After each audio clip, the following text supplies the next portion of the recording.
I'm Ahmad Yakzan. I'm the founder and the leader of the American Dream team at the American Dream Law Office, where we help you strive for your American dream through the immigration system.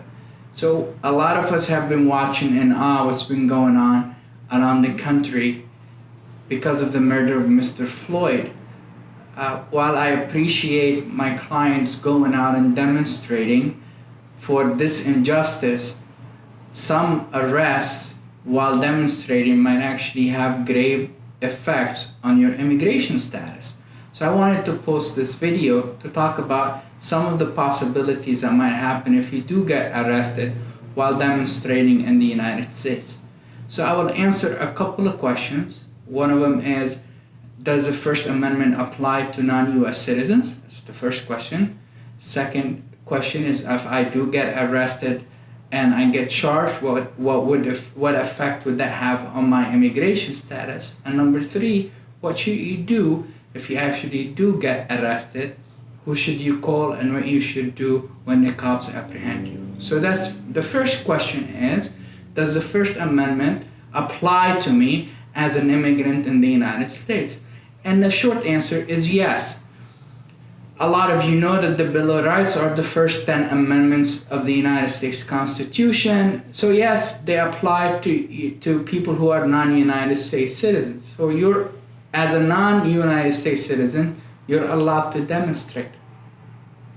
The problem though is when demonstrating goes beyond just demonstrating and it leads to something else. But yes, as a non-United States citizen, you actually have the right to demonstrate and you're covered by the First Amendment of the United States Constitution. A lot of commentators online and on TV are saying that the United States Constitution does not apply to non-United States citizens. And I always go to immigration court, and one of the great arguments that we make in removal proceedings is that the Fifth Amendment rights of our clients were actually violated. That's why they should not be in removal proceedings, which leads to the termination of the removal proceedings. So yes, you're actually covered by the Bill of Rights and the United States Constitution. If not, you're not a United States citizen, so you should be able to demonstrate. Now, what happens if you're demonstrating and you get arrested? And that's a really important question, and it depends on what your status is in the United States. There's a difference between someone being undocumented or a permanent resident or someone who's applying for permanent residence or some permanent status here in the United States. So you can be on a visa, for example. Okay. So the first one, if you're undocumented, if you do get arrested for just demonstrating, we're not gonna have a problem.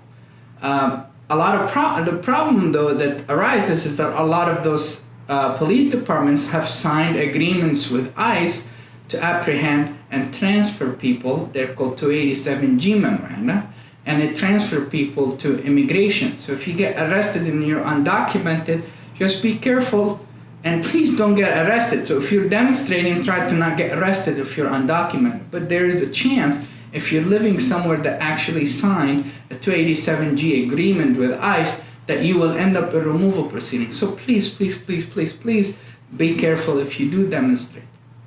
If you're here on a visa, on H-1B or an F-1 status and you get arrested, then what it is that you got arrested for might actually be determinative of what happens to you because of that. I have represented people on F1 status, they're here as students, and they get arrested for a DUI, and ICE shows up and cancels their visa and puts them in removal proceedings or gives them some time to actually go back home. So they might actually lead to a termination of your visa if you're on some sort of a non-immigrant visa. So just watch out. The third one, which is permanent residence, it depends on what sort of arrest you have. As I said in the beginning, demonstrating is different than rioting, for example. So if you're in New Jersey and you get arrested for demonstrating, we might be fine if you're a permanent resident. But then, if you're a permanent resident and you get charged with rioting, and at the end of the day you get charged and arrested or you're convicted of something for more than a year, that's an aggravated felony in New Jersey, and you might actually end up with removal proceedings and sent out of the country. There's also an additional thing that happens to permanent residents. We do give you a lot of rights as permanent residents here in the United States. The Supreme Court said you're one step away of becoming a citizen, so you get a bigger bundle of rights.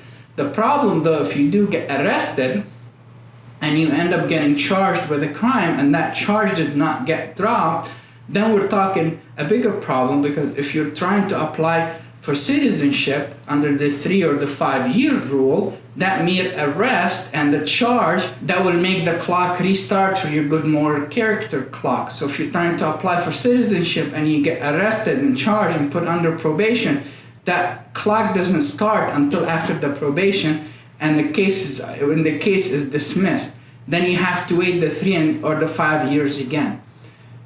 So please watch out if you're a permanent resident and you get arrested. Hire an attorney, hire a criminal attorney. Now, here's the third thing. The third question is, what should you do if you do get arrested? Again, say nothing, invoke your right to an attorney. That right is also given to you under the 4th and the 5th Amendment of the United States Constitution. So don't say anything, ask for an attorney, don't open your mouth, don't say anything, especially if DHS actually arrests you and you don't have any papers or anything.